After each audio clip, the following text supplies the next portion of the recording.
안녕하십니까. 황진수입니다.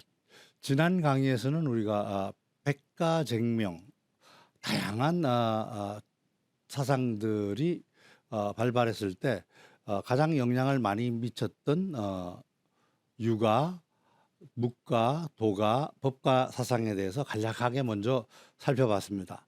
자, 오늘은 한비, 우리 주인공인 한비가 어떻게 태어났고 어떤 삶을 살았는지에 대해서 살펴보는 시간을 가지도록 하겠습니다.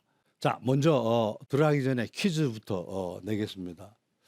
우리가 사기라는 책을 굉장히 많이 우리가 논거의 근거로 삼고 있는데, 사기는 누가 만든 책일까요? 사기는 누가 저술했나요? 여러분?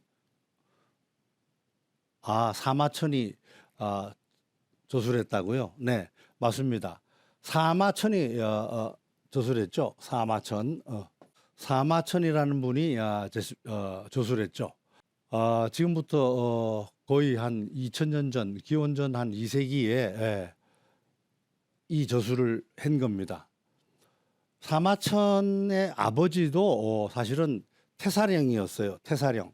태사령이라 그러면은 말 그대로 천문역법, 그 왕실에 있어 가지고 천문, 요새로 따지면 뭐 기상청이라 그럴까요? 기상청과 그다음에 역법을 보는 그러한 관직을 가진 사람으로서 아버지 때부터 이 전체적인 사망 오제 시대 때부터 쭉 후한 전한까지의 역사를 기술하고자 했습니다.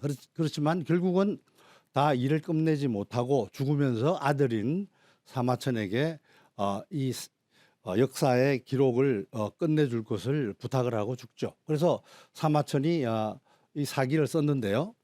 사마천이 말 그대로 형벌을 당하죠. 어떤 형벌을 당했냐 그러면 이릉이라는 장군이 있었습니다. 한나라 무제 때 이릉이라는 장군이 있었는데, 흉노족을 정벌하러 나갔다가 5천 명 군사가 8만 명에 포위되면서 이릉 장군은 말 그대로 우리 군사들의 목숨을 살리기 위해서 항복을 합니다. 그래서 이릉 장군은 감옥에 투옥되죠. 근데 이 사기를 지은 사마천이 바로 이릉 장군을 옹호를 하다가 한무자한테 잘못 보여서 결국은 감옥에 갇히게 되고, 그다음에 사형이 내려집니다. 근데 그 당시 형벌은 첫 번째, 엄청난 벌금을 내고 나올 것이냐, 두 번째, 사형을 당할 것이냐, 아니면 남자구실을 하지 못하는 궁형, 말 그대로 환관이 될 것이냐, 이 세 가지 선택밖에 없었습니다. 그래서 사마천은 환관이 되는 걸로 선택을 하고 치욕적인 거세를 당하지요. 그리고 감옥에 있으면서도 지속적으로 사기 집필을 하는 바람에 한무제의 관심을 사서 다시 이제 풀려나게 됩니다. 여하튼 이 사마천의 역작을 통해 가지고 우리가 지금도 중국의 고대 역사적 사실서부터 한나라 때까지의 그러한 다양한 기록들을 우리가 확인할 수가 있습니다. 자, 그 다음에 그러면 이 사기는 총 몇 권으로 구성이 되어 있을까요? 자, 1번 한 권, 2번 10권, 3번 65권, 4번 130권. 자, 잘 찍어보세요. 어느 것이 맞을까요? 여기 그림만 보면 한 10권? 10권은 넘을 것 같고 65권이 맞나? 뭐 이렇게 생각하실 수 있습니다만, 답은 130권입니다. 130권. 130권인데 사기는 크게 본기다 그러면 그 군주에 대한, 왕에 대한 기록을 편전체로 쭉 적어 놓은 것이 본기입니다. 예를 들면 요임금, 그다음에 진시황, 뭐 그다음에 쭉 왕들을 적어 놓은 것이죠. 이게 12권. 그다음에 어, 봉기 다음에 표가 있습니다. 표라는 것은 연대 뭐 몇 년도에 뭐 했고 몇 년도에 뭐 했고 하면서 간략하게 사실을 적어 놓은 표가 있죠. 요게 10권 되고요. 그다음에 서가 있어요. 서라는 건 뭐냐 그러면 그 당시에 어떤 경제 이 역사적인 사실에 들어가지는 못하잖아요. 경제라든가 문물이라든가 제도라든가 생활 방식 이런 것들 적어 놓은 게 8권. 그다음에 이 세가라는 게 있습니다. 세가라는 것은 뭐냐 그러면 임금은 아니지만 각 지역의 제후들 주요 제후들에 대한 주요 사건들을 기록해 놓은 게 있어요. 이게 30권. 그다음에 세가에서 보면 사기에 보면 열전이라고 있어요. 열전이라는 것은 줄을 나란히 서서 전한다. 열전. 이 말 그대로 영웅들의 얘기들, 뛰어난 인물들의 얘기들을 전하는 것이 열전입니다. 그것이 70권 해서 총 130권으로 구성되어 있는 것이 사기예요. 자, 마지막 퀴즈. 사기를 써 나간 우리의 저술 방식은 무엇일까요? 첫 번째, 편년체. 두 번째, 기전체. 자, 어느 것이 사기를 쓴 서술 방식이었을까요? 자, 답은 기전체입니다. 뭐가 기전체냐? 조금 전에 제가 본기라고 얘기했지 않습니까? 본기, 임금에 대한 기록, 그죠? 몇 년도에 뭐 한왕 몇 년에 뭘 했다, 진시황 10년에 뭘 했다, 이런 본기, 그 본기. 그다음에 아까 얘기한 영웅들의 얘기를 적은 열전이 있다 그랬죠. 기전. 다시 얘기하면 임금에 대한 기록과 임금이 아닌 뛰어난 인물들에 대한 기록을 함께 역사적 사실로 기록해 놓은 것이 바로 기전체예요. 기전체는 바로 사기가 가장 효시입니다. 다시 얘기하면 군주, 신하, 그다음에 문물, 제도 이 세 가지를 한꺼번에 다 정리를 해서 대를 이어서 전해져 내려온 것이 바로 기전체예요. 그래서 사기 이후로부터 중국의 대부분의 역사서는 기전체를 따릅니다. 근데 이 사기 중에서도 아까 내가 본기는 뭘로 돼 있다 그랬죠? 편년체. 몇 년도에 뭐 했고 몇 년도에 뭐 했고 쭉 연대 순으로 적어 놓은 것이 편년체인데 그것이 바로 예전에는 춘추라든가 춘추자시전이라든가 자치통감 송나라 때 사마왕이전 자치통감 이런 것들이 편년체로 되어 있고요. 사기라든가 한서, 중국의 모든 역사서, 우리나라 같은 경우에는 김부식의 삼국사기 이런 것들이 다 기전체로 되어 있습니다. 기전체. 자, 그래서 바로 그러한 사유 때문에 우리가 한비에 대한 기록을 한비라 그러면 한비자라 그랬죠. 한비에 대한 기록을 바로 사기에서 우리가 찾아볼 수가 있는 겁니다. 사기의 열전 중에 노자 한비 열전이라는 게 있어요. 여기에 가장 자세하게 기록되어 있습니다. 그 다음에 진시황 본기에 간략하게 기록되어 있고요. 한세가라는 것은 제후들의 그 기록이라 그랬죠. 한나라 제후들, 한비가 살았던 한나라의 제후들의 기록 속에 간략하게 기록이 되어 있고요. 12제후년표, 12제후에 대한 연도별 기록, 거기에도 보면 간략하게 기록이 나옵니다. 자, 이것이 사실은 전부예요. 그래서 한비가 어릴 때 어떻게 태어났고 어떻게 성장했고 하는 기록들은 전무합니다. 그리고 사기 이외에 전국책에 보면 유향이 지은 한나라 유향이 지은 전국책 중에서도 진나라에 해당하는 책략 진책에 보면 한비 기록이 간략하게 나옵니다. 자, 이러한 간략한 기록들을 바탕으로 해서 한비가 어떻게 살아왔는지, 한비의 삶이 어땠는지, 한비는 어떻게 비극적인 인생을 마쳤는지 이런 것들을 한번 살펴보는 시간을 갖도록 하겠습니다. 노자 한비 열전에 보면 이런 기록이 나와요. 한비는 한나라 여러 공자 중에 한 사람이다. 자, 첫 번째. 두 번째는 혁명 법술에 관한 학문을 좋아했다. 혁명법술이라는 것이 어떤 건지는 조금 이따 말씀드리겠습니다만 혁명법술에 관한 학문을 좋아했다. 그다음에 이 혁명법술이라는 학문은 황로학에 근거를 두고 있다. 황로학이 뭔지에 대해서도 다시 설명을 드리겠습니다. 한비는 태어나면서 말더듬이, 여기를 보면 구헐이라고 합니다. 입을 더듬는 거, 구헐, 말더듬이여서 말로 설득하는 것은 잘 못했고 글은 잘 썼다. 이렇게 사마천은 기록을 하고 있습니다. 자, 그리고 5번째로 이사, 진나라 재상이었죠. 이사와 함께 순자를 섬겼는데, 순자는 공자 제자였죠.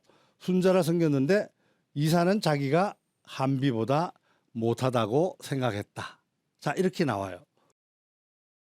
자, 그러면 방금 사기의 기록에 대해서 간략하게 또 한번 살펴보도록 하겠습니다. 한나라 공자 중에 한 사람이다. 이게 무슨 얘기냐?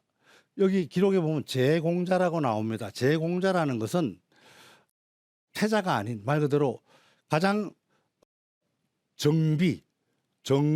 원래 본처죠. 본처에서 난 가장 장남을 제외한 나머지 후처로부터 비롯해서 둘째, 셋째 모두 다른 아들들을 제공자라고 얘기합니다. 묻공자들. 우리가 제모라는 말도 있는데 얘기해 보면 제모라는 건 여러 부인들을 얘기하는 거예요. 이와 같이 한비는 여러 왕자 중에 한 사람이었다 이런 얘기예요. 기록상으로 보면 리왕 한나라 리왕이 있었는데 리왕 16년, 그러니까 리왕은 기원전 296년에서 273년이니까 지금부터 한 2300년 전이죠. 그래서 리왕 16년인 기원전 280년에 한비가 태어났다고 보고 있습니다. 그다음에 죽은 것은 리왕 다음이 한해왕이라고 있었고 그 다음이 이제 안왕인데 안왕 6년, 지금으로 따지면 기원전 233년에 사망한 것으로 추정을 합니다. 그러면 한비가 태어나서 죽은 것을 계산해 보면 한비는 약 향년 47세 정도로 추측을 하고 있습니다. 자, 여기 보시면 한비가 태어났을 때는 말 그대로 전국 칠웅이 힘을 겨루고 있던 시대였죠. 전국 칠웅이다 그러면 힘이 셌던 진나라, 그다음에 조위한 3개국, 연나라, 제나라, 초나라, 이것이 말 그대로 전국 칠웅 일곱 개의 힘센 나라들이 힘을 겨루고 있었던 시절이었죠. 그다음 한비는 혁명법술을 학문을 좋아했다. 혁명법술이라는 것은 혁명이라는 것은 명실론이란, 예전에 유학에서 명실론이라는 것은 명분과 실제가 맞아야 된다 이런 얘기를 한 거예요. 그다음에 순자가 얘기한 예법에 의해서 통치를 해야 된다라고 하는 말이 짬뽕된 얘기입니다. 그래서 명칭학 개념을 뜻하는 명이라는 것과 실제 내용을 뜻하는 실, 이것이 부합되어야 어떤 정당성을 확보할 수 있다라는 논리학이죠. 논리학에서부터 갖고 와가지고 한비는 명과 실을 명과 형이라는 말로 바꿉니다. 그래서 혁명이라 그러죠. 혁명법술. 형이라는 것은 실제, 실적, 이루어낸 성과 이런 걸 얘기하는 거예요. 명이라는 것은 본래 자기가 내가 뭘 하겠소, 뭐를 이루겠소라고 말로 표현한 그러한 계획. 그래서 이 명과 실로부터 한비는 명과 형이라는 말을 만들고 그래서 그걸 뒤집어서 혁명이라는 말로 바꿨습니다. 실적과 계획. 그다음에 법술이라는 것은 법과 전략 이런 얘기죠. 그것을 좋아했다 이런 얘기입니다. 그리고 스승이 순자가 예치를 주장했는데 예로 통치해야 된다 주장했는데 그 당시 예는 뭐예요? 예라는 것은 예불하서민, 예라는 것은 불하 서민, 서민에까지는 내려가죠. 예라는 것은 귀족 계급에만 해당되는 거지 저 서민 계급한테는 예가 해당되지 않았어요. 그다음에 형은 불상대부, 형벌이라는 것은 대부한테까지 올라가는 것이 아니야. 그러니까 차별적이에요. 그래서 이 예치에 대한 논리에서부터 모든 사람이 법 앞에 평등해야 된다는 법치라는 개념을 한비가 끄집어내게 되는 것이죠. 그래서 혁명법술이라는 것은 바로 혁명이라는 것은 명실론에서 따온 방법이고 법술이라는 것은 예치에서부터 만들어낸 한비의 사상이죠. 세 번째, 이 혁명법술 사상은 황노학에 근거를 두었다. 황노학이라는 건 당시에 군주의 통치수를 얘기합니다. 이 왕충이라는 사람은 후한 사람이죠. 논형이라는 책에서 자연편에 보면 이런 말을 합니다. 가장 순수한 성현은 옛날에 뭐죠? 사망 오제, 오제의 첫 번째 제가 누굽니까? 황제였죠. 황은 황제를 얘기하는 것이고 노는 노자를 얘기하는 것이다. 그러니까 황제와 노자의 사상이 결합된 군주의 통치술, 그것이 뭐냐? 무위 이치, 아무것도 하지 않는 것 같으면서도 다스려지는 그러한 통치, 그것을 군주의 통치술로, 아주 이상적인 군주의 통치술로 본 겁니다. 그래서 이러한 혁명 법술 사상은 황노학에 근거를 두었다는 얘기가 바로 그 말이에요. 자, 그리고 한비는 자기가 쓴 해로라는 것은 노자를 해석한다라는 뜻이죠. 그다음 유로라는 것은 노자에 비유한다는 뜻이죠. 이 두 편이 있습니다. 그래서 노자를 해석한 가장 선구자가 누구냐 그러면 바로 한비자예요.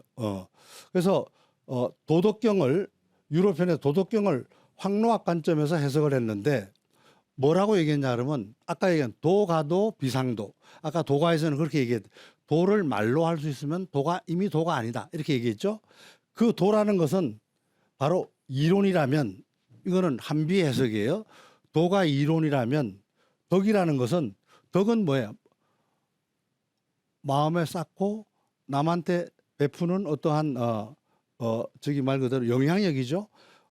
도는 이론이라면 덕이라는 것은 실천이고, 이론과 실천으로 도덕을 이론과 실천으로 풀이한 겁니다. 그다음에 도가 원리라 그러면, 도가 원리면 덕이라는 것은 그 원리가 작동해서 나타나는 효과를 덕이라고 한다. 이렇게 해석을 한 거예요. 이게 황노학적 해석이라는 겁니다.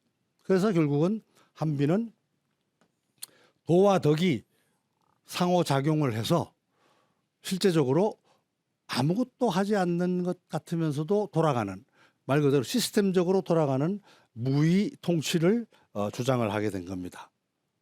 자, 네 번째, 한비는 말더듬이라 그랬죠. 말더듬이니까 설득하기가 굉장히 어려워요. 말하기가 어려우니까. 그래서 자기가 직접 나는과 세난, 나는 말하기가 어렵다, 세난 유세하기가 어렵다 하는 저수를 해요. 이게 한비자 3편에 나오고 이게 한비자 12편에 나옵니다. 그죠? 근데 이 내용에 보면 뭐가 있냐 그러면, 자, 어리석은 군주를 설득하기 가장 어려운 이유가 뭐냐? 올바른 말은 항상 귀에 거슬리고 마음에 어긋나기 때문이다. 그러니까 조심해야 된다 이 얘기예요. 그래서 신하들이 말하기를 꺼린다 이런 얘기를 합니다. 우리가 공자 가어에 보면 양약 고어구 이런 말이 나와요. 양약, 좋은 약은 고어구, 쓰다죠. 쓰다, 입에 쓰고. 양약 고어구, 좋은 약은 입에 쓰고. 충언, 충성스러운 말은 여거기, 여거이, 이 귀에 거슬린다 이거예요. 거슬린다. 자, 이거는 우리가 흔히 주위에서 요즘에도 듣는 얘기죠. 참 어려운 겁니다. 그래서 설득한다는 게, 남의 마음을 설득한다는 게 참 어려워요. 여기는 이 그림은 관용봉이라는 사람이에요. 한나라의 마지막 왕 거랑이죠. 거랑은 말희라는 그 여자한테 빠져가지고 말 그대로 주지육림 속에서 놀았죠. 주지육림. 주가 뭐예요? 술주자죠. 지가 뭐예요? 못지자죠. 술로 만든 못. 육림이라는 게 뭐예요? 육이라는 건 이 육체를 얘기하는 거죠. 육림. 수필을 얘기하는 거죠. 수풀림. 말 그대로 연못을 파고 밑에 흰 자갈을 깔고 거기에 술을 붓고 위에 나무 가지에다가 육포를 달아가지고 여자들하고 매일 주색잡기에 놀았던 이 주왕, 아주 거왕. 이 거왕에 하다못해 보다못해 이 현자인 관용봉이 그래서는 안 된다고 얘기를 합니다. 그러다가 결국은 네가 뭔데? 라고 해서 죽임을 당하죠. 그죠? 주왕, 은나라의 마지막 왕, 주왕은 달기라는 여자한테 빠져가지고 주지육림 속에 놀다가 삼촌인 비간이 조카야, 그러면 안 된다. 제대로 통치를 해야지. 그랬더니 성인의 심장은 구멍이 7개라고 하던데 우리 삼촌 심장도 7개가 됐는지 한번 봅시다. 그래서 가슴을 따고 심장을 꺼내서 죽이죠. 이런 폭군들, 거랑, 이 주왕 이런 폭군들. 그다음 부차, 이 오나라 부차도 보면 그 충신인 오자서가 월왕 구천을 죽여야 된다고 몇 번 얘기를 하는데도 듣지 않고 자꾸 간을 충원을 하니까 오자서를 죽게 만들죠. 자, 이와 같이 아무리 훌륭하고 충신이지만 그 임금이 어떤 마음을 가지고 있느냐에 따라서 그걸 설득하는 것이 그만큼 어렵다 하는 얘기를 이 난언과 세난에서 합니다. 그리고 이런 얘기를 해요. 이 설득이 왜 어렵냐? 용의 턱 밑에 보면 직경 한자 정도의 다른 비늘은 전부 이렇게 나 있는데 이쪽 방향으로 나 있는데 거꾸로 이쪽 방향으로 난 비늘이 있다는 거예요. 그게 영린, 거꾸로 난 비늘이란 뜻이죠. 용의 이 목도리에 있는 거꾸로 난 비늘, 그것을 건드리면 용이 사람을 죽인다는 겁니다. 따라서 군주의 영린을 건드리면, 우리가 그런 말 잘하죠. 윗사람의 영린을 건드리면 참 화를 당한다. 그러니까 말 그대로 윗사람이 싫어하는, 굉장히 타치당하기를 꺼리는 그런 부분을 꺼내서는 안 된다라고 경고를 합니다. 한비자가. 자, 마지막으로 이사하고 한비자가 동문수학을 했다, 이런 얘기가 있는데 어떤 학자들은 거기에 대해서 의문 제기를 하는 학자들도 있어요. 왜냐 그러면 순자가 쓴 내용에 보면, 순자편에 보면 한비와의 문답, 이사하고 얘기한 내용들은 순자라는 책에 나오는데 한비하고 얘기한 내용은 한 번도 없다는 얘기죠. 그리고 한비자라는 책에도 보면 이 순경이라는 말이 한 번 나오긴 나옵니다만은 스승 순자에 대한 얘기가 별로 나오지 않는다는 얘기. 그리고 또 한비는 한나라 공자, 왕자죠. 귀족 출신이고 이사는 초나라 서민 출신이기 때문에 이 왕족하고 서민하고 서로 맞지 않는다. 그래서 이 동문수학하기가 어렵다, 이렇게 얘기하는 사람이 있지만 일반적으로 학계에서는 이사와 한비가 순자로부터 학문을 배웠다, 이렇게 직하학궁에서 학문을 배울 기회가 있었다, 이렇게 얘기를 합니다. 여기 보면 이제 현대의 천치티엔이라는 학자는, 중국의 학자는 기원전 256년, 255년, 254년에 진나라 때는 소양왕, 한나라 때는 한해왕 때 이 순경, 순자죠. 순자한테서 한비 이사가 같이 섬길 기회가 있었을 것으로 추정한다, 이렇게 얘기를 하고 있습니다. 그래서 사기에 나오는 노자 한비 열전 얘기가 맞다, 이런 얘기를 하고 있는 거죠. 그래서 사기 노자 한비 열전의 기록을 보면 한비는 한나라의 영토가 줄고 국력이 약해짐을 보고 수차례 한왕한테 가난한 글을 올렸으나 한왕은 듣지 않았다. 굉장히 어리석은 군주였죠.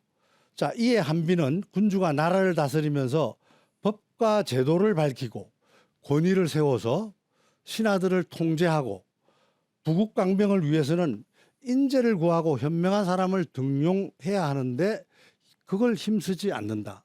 한비는 명주는 훌륭한 임금은 이래야 된다라고 얘기를 하고 있어요. 근데 오히려 경박하고 간사한 존벌레, 존벌레 같은 자들을 공로와 실정이 있는 인재들 윗자리에 올린다. 말 그대로 용인을 잘못하고 있다. 이렇게 얘기를 하고 있는 거죠. 한비는 또 이 유자는 이 유학을 하는 사람, 유가들은 글귀를 이용해서 법을 어지럽히고, 협자, 이 대검찬 자객들은 무력으로 금령을 마음대로 법을 어긴다 이거예요. 그래서 나중에 이건 오두 다섯 마리의 존벌레라는 얘기를 나중에 해드리겠습니다만 그렇게 존벌레로 본 거죠. 나라가 편안할 때는 이름이 널리 알려진 자들을 총애하다가 위급할 때는 무장한 군인들을 동원해 가지고 지금 나라에 기르는 자들은 모두 쓸모없는 자들이고 쓸모 있는 자들은 기르지도 않고 있다. 이 유비무환이 지금 안 되고 있다 이런 얘기를 하고 있습니다. 그리고 청렴하고 강직한 인재들을 간사하고 사악한 신하들로 등용되지 못하고 있다. 이게 참 울분이 터지는 거죠. 그래서 고분, 오두, 내외저설, 설림, 새남편 등 10만 여자의 글을 썼다. 이렇게 사기에서 얘기를 하고 있는 겁니다. 근데 이 글들이 결국은 어디로 갔죠? 진나라 진시황한테 전해져서 진시황이 고분 오두편을 읽고 전번 첫째 시간에도 말씀드렸습니다마는 내가 이 사람을 만나서 함께 논일 수 있다라 그러면 죽어도 여한이 없겠다 이렇게 얘기를 하죠. 그랬더니 재상을 하고 있던 이사가 뭐라 그러죠? 이 책은 한비가 만든 책입니다 이렇게 얘기를 합니다. 자, 이렇게 해서 한비의 비극이 태동이 됩니다. 자, 한비가 어떻게 비극적 삶을 맞이했는지는 다음 강의 시간에 말씀드리도록 하겠습니다. 감사합니다.